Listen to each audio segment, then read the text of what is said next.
Apart from this, you can also do a body scan. This is a meditation-related activity in which you take deep breaths and focus your attention on every part of your body from bottom to top. Remember, creativity doesn't mean being artistic. Some people are more artistic than others by birth but may not be creative, while others can become creative. Abundance mindset is the mindset in which you believe that the world and the universe fully support fulfilling the desires of all the people living in it and that the resources are present in this universe to fulfill everyone's dreams. Manifestation occurs when your desire and your intentions align so that you can attract the things you want in life. Manifestation depends on two neurological processes: selective attention and value tagging. Research shows that our brain collects about 11 million bits of information from the senses every second but can actively process only 50 bits. Studies show that emotional tagging occurs subconsciously and impacts most of our decisions and actions. First, start writing in a daily diary about how your childhood influences you even today. Some neurologists suggest that you go a little further and create a genogram. Genogram means looking at the history of behavior patterns of different family members over several generations to identify and understand their past. In this, list those 6 beliefs that increase or decrease your happiness. Then, explain the evidence you have to support that belief for each one.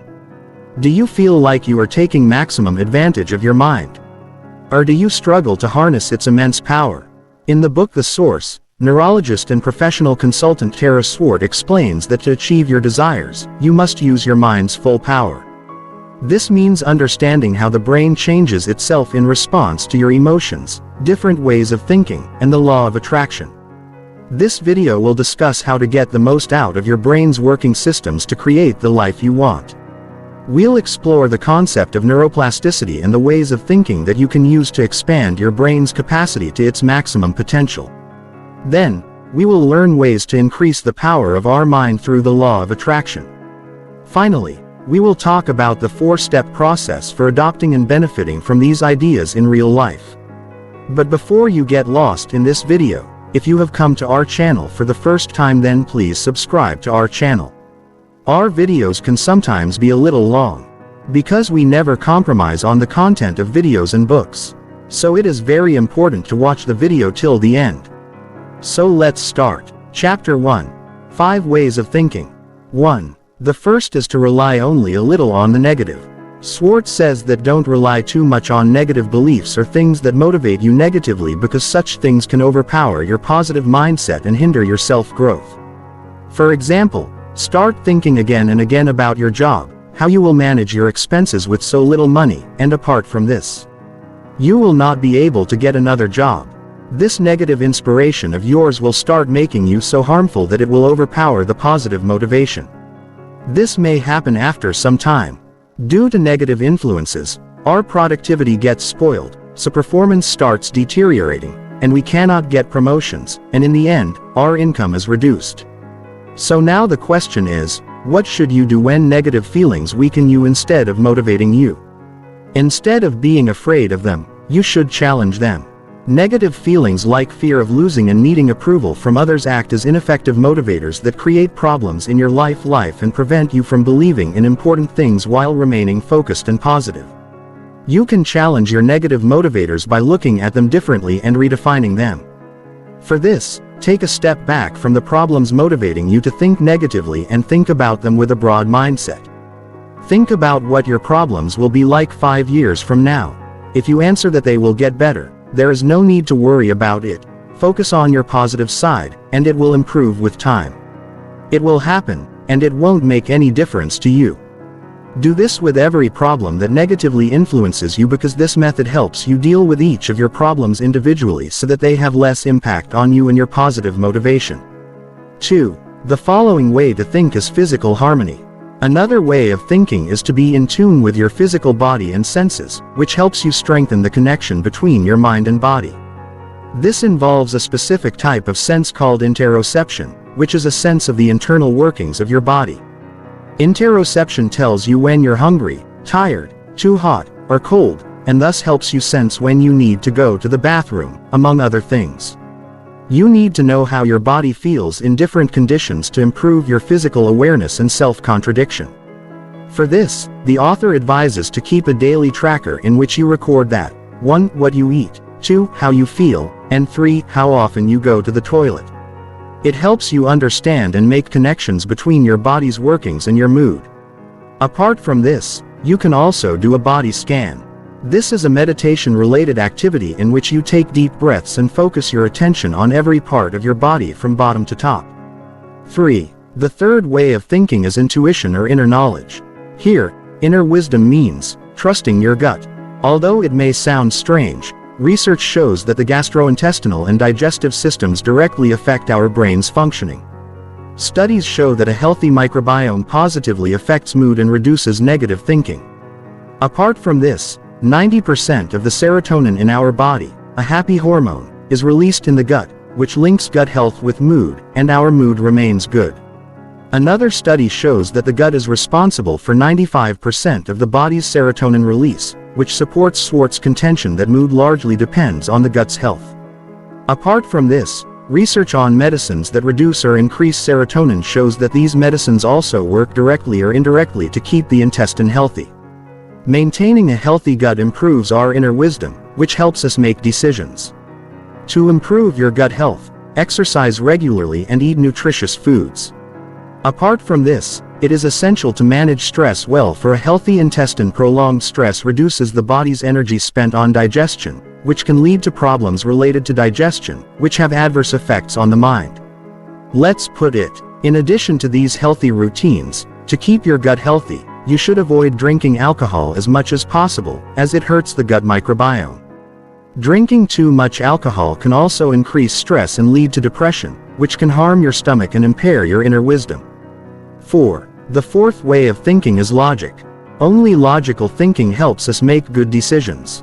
When we think logically, we try to identify the cause and effect relationships in our behavior and actions and then, on their basis, make such decisions that can give us the results as per our expectations.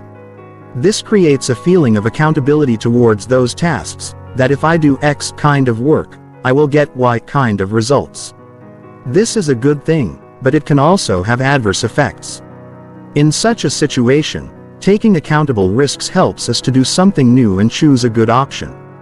We also often see logical thinking as separate from other ways of thinking, especially emotions. But the opposite is true. Emotions prejudice every logical decision we make, meaning they initially make us feel as if the thing is logically correct but not correct. Other methods also influence our logical thinking.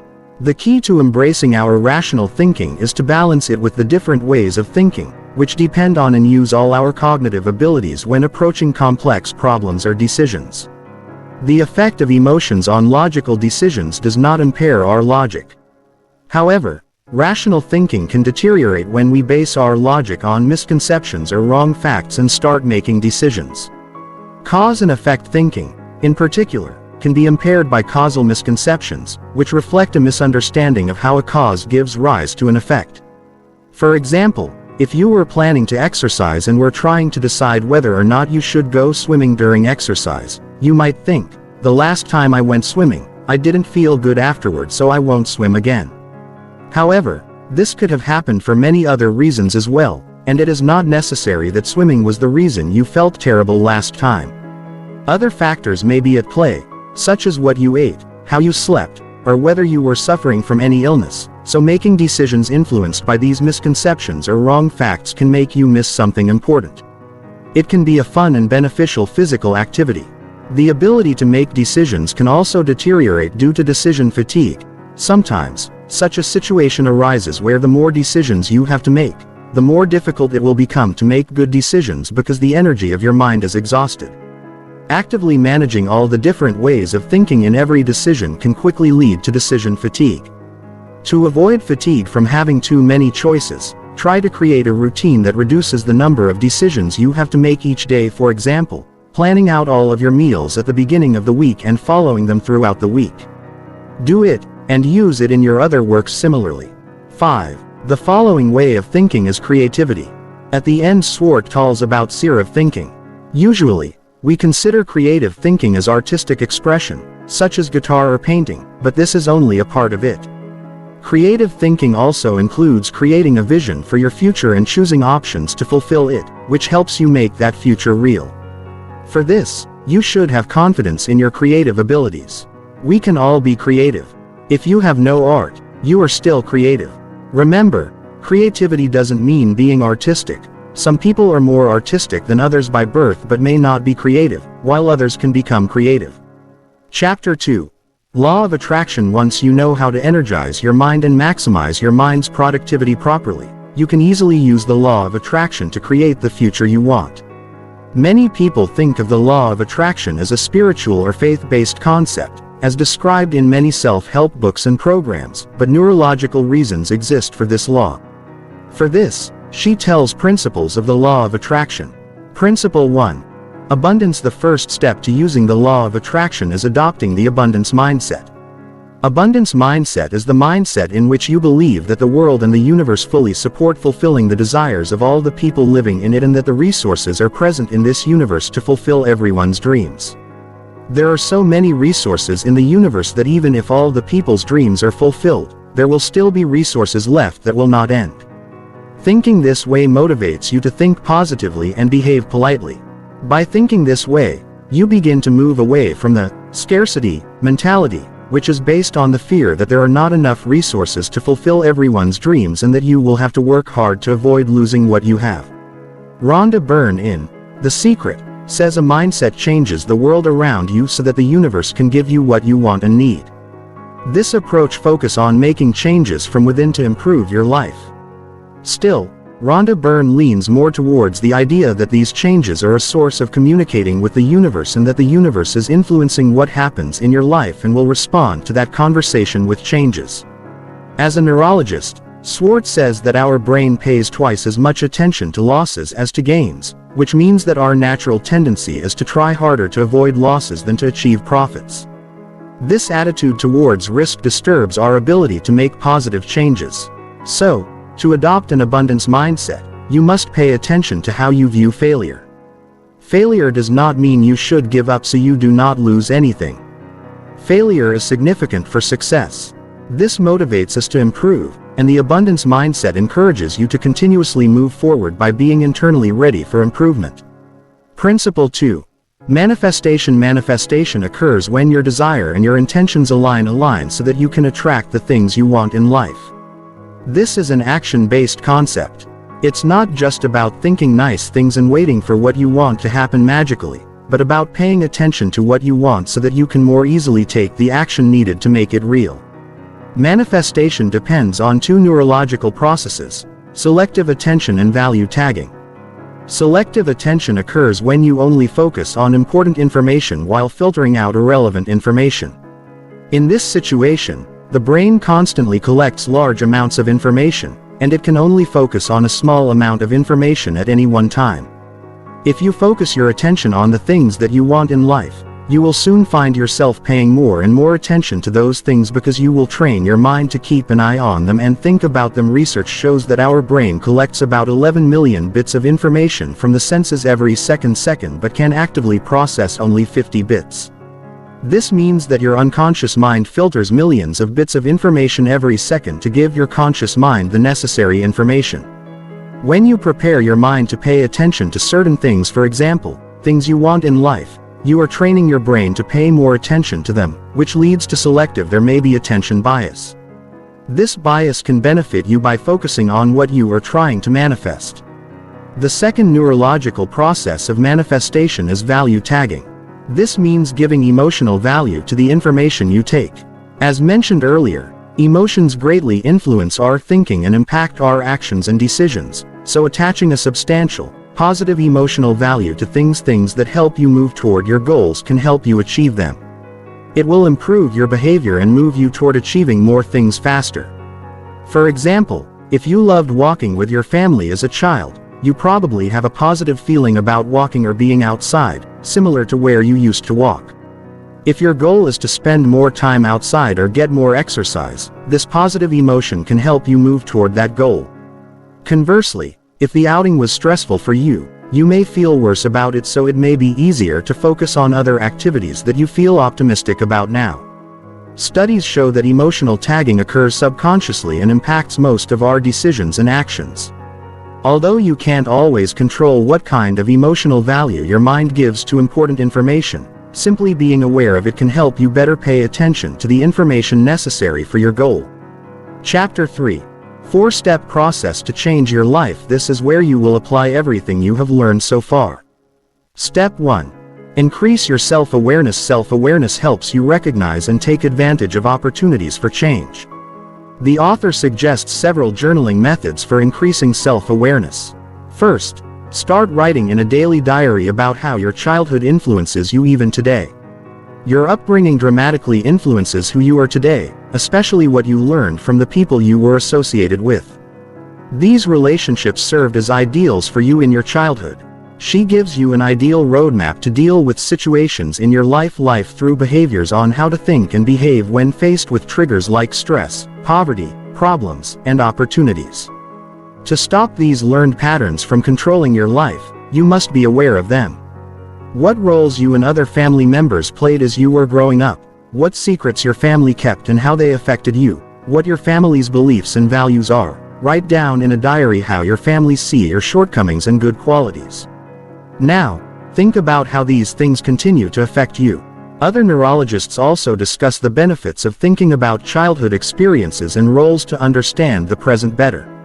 Some people recommend creating a narrative account of your childhood using the activities Swart describes and resources such as adult attachment interviews.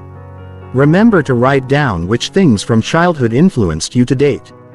The self-awareness you get by creating an account like this helps your brain connect to different fields and connections to improve the way it works. Some neurologists suggest that you go a little further and create a genogram. Genogram means looking at the history of behavior patterns of different family members over several generations to identify and understand their past. How is behavior influencing your behavior today? It gives details of your family and their different behavior. This can further increase your self-awareness and help you understand and deal with generational issues and other family patterns. Next, Swart asks you to do an exercise to help you more deeply understand patterns and beliefs learned from childhood. In this, list those 6 beliefs that increase or decrease your happiness. Then, explain the evidence you have to support that belief for each one. Next, write down the evidence you have that refutes that belief. Finally, consider whether these beliefs add value to your life and how you can let go of people and things that are no longer helpful. In Time to Think, Nancy Klein describes 3 types of limiting beliefs that prevent us from moving forward. Some limited beliefs are objective facts. For example, I don't have this right now. Instead of this, you can replace it with something you want. If you don't think something like this instead of this, if you wish to, these facts may seem completely fine to you, but thinking about them again and again will turn them into beliefs, and holding on to these negative beliefs can limit you and force you to believe that you can't make changes. In contrast, there is always an opportunity for change, and you can make suitable changes. The second type of belief the author describes as anticipation, or believing about things that might happen. For example, if I take a risk trying to get what I want, I might fail. And I will feel bad if it happens. In addition to misinterpreting failure as a bad thing, this belief assumes that something will go wrong when, in reality, it may not always occur. To destroy this limited belief, think this way: if I keep trying, then one day, I will succeed. The third limited belief is basic concepts. These are fundamental beliefs about ourselves and the world that we often don't even realize. For example, I'm not worthy of this. Whenever you catch yourself saying this, try saying what you want to be worthy of instead. By doing this, you will remove your limited beliefs and start growing. Step 2. Create action board. This will inspire your mind to bring about the changes you wish by reminding you of your daily goals. Put things, photos, and pictures related to your goals on it and put them where you can see them every day. Step 3. Become more aware. You deliberately pay attention to your experiences as if they are happening, which means you must practice what we commonly know as mindfulness. Living in the present moment removes you from your old patterns, helps you remove old beliefs that don't allow you to move forward, and supports you in forming new beliefs that help you. Swart recommends practicing mindfulness meditation a few times daily to become more aware and improve your ability to process the information your mind constantly takes in. For this, you can do a body scan. You have to meditate for some time and concentrate on every part of your body.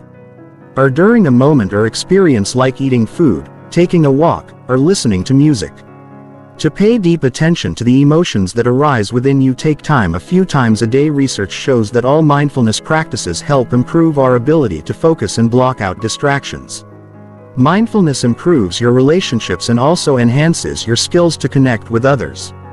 It may seem challenging to make mindfulness techniques a good habit right away, but you can make it easier by joining a group of people where others also practice mindfulness.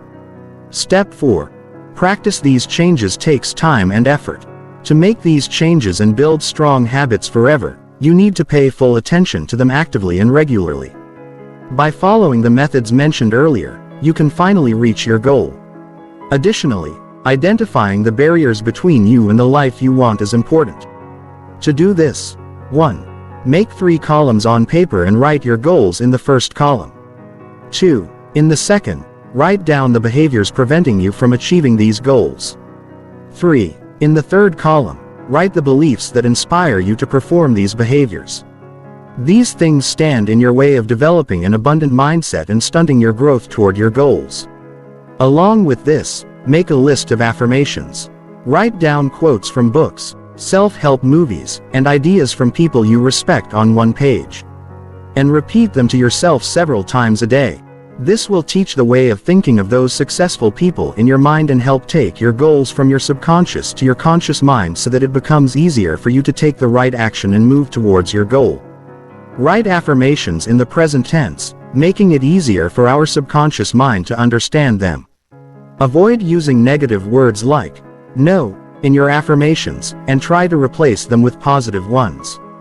Instead of writing them problem-centric, keep them solution-oriented, showing that you have to focus on the solution. Stick this affirmation list somewhere so that you can see it again and again. Additionally, push yourself into new experiences. This will help you overcome the fear of failure. New experiences trigger neuroplastic changes in your brain and provide a better understanding of the world around you. These new experiences can be small or big. For example, you might go hiking on a track you've never been on or listen to new music. New experiences not only improve your neuroplasticity. Studies show that they also activate our brain's reward center and release dopamine, making us happy. Along with this, new experiences help us to focus well on the present moment. However, it is essential to note that neuroplastic changes resulting from new experiences may be temporary. So, if you are trying to make permanent changes in your mind, you must repeat it repeatedly to create and strengthen new experiences. Thank you friends, I hope it helped you to understand your mind, your brain, and it would have helped in understanding the scientific side of the law of attraction. And many more such things must have been known logically correct through which you can manifest anything in your life. You can use the law of attraction very effectively and you can manifest such things in your life what you always wanted. Just keep reminding yourself of this pattern over and over again. And manifest many things in life. And if you've stuck around till this part of the book summary, so this means that you too love books a lot like us. So before you leave, make sure to subscribe to the channel. If needed, please comment and tell us which book summary you want to see next on our channel. See you soon with more amazing videos. Thank you so much.